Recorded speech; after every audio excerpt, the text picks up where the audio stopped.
Togo, malgré son règne au long cours, le régime Gnassingbé s'est illustré par son impéritie en politique. Le devoir de faire devrait l'emporter sur le pouvoir de dire. Stéphane Terry, malgré son règne au long cours, le régime Gnassingbé s'est illustré par son impéritie. Il n'a pas réussi à offrir aux populations des services sociaux de base, construire des écoles et des centres de santé, dompter l'électricité, assainir l'eau, rien sauf à prolonger la jouissance du pouvoir. Malheureusement, c'est après les 38 années de son père et ses 18 années à la tête du Togo, marquées par le pillage systématique des richesses nationales, que Faure Gnassingbé se rend compte des drames que vivent les populations au quotidien. Au cours d'une récente tournée à l'intérieur du pays, Faure Gnassingbé s'est engagé à œuvrer pour que les Togolais, dans toutes les localités, aient accès à l'eau, à l'électricité, aux soins de santé. Pourtant en 2015, le chef de l'État avait proclamé qu'il dédiait son 3e mandat usurpé au social,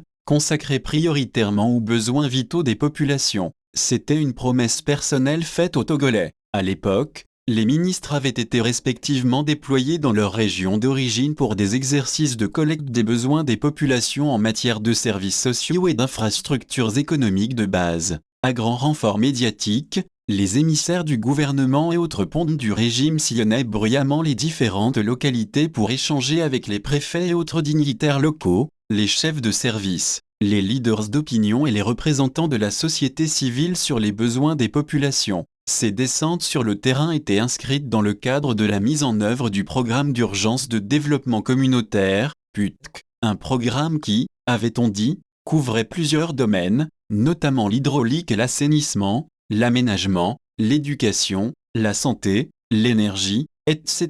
est destiné à accélérer significativement l'accès à des infrastructures, équipements et services sociaux et économiques à la base. L'embellie promise n'a jamais eu lieu, mais bien avant, d'autres projets ou programmes avaient été pompeusement lancés pour sortir les Togolais de la pauvreté, à l'instar du document complet de stratégie de réduction de la pauvreté, DRSP, de la stratégie de croissance accélérée pour la promotion de l'emploi, SCAP, ou encore du Fonds national de la finance inclusive, FNFI, qui se sont révélés de véritables supercheries. La pauvreté et la paupérisation ont continué de se propager comme un feu de savane. En 2018, comme dans un tour de prestidigitation, le régime de Faure Gnassingbé avait sorti de son chapeau le fameux Programme national de développement, PND, présenté comme le miracle du siècle qui devrait sauver les Togolais. Ce fut plutôt la poudre de perlimpinpin. Le plan a été bouclé l'année dernière et marqué par un silence bruissant et les réalisations au bénéfice des Togolais sont rachitiques. Les populations sont dans une misère sociale qui ne dit pas son nom.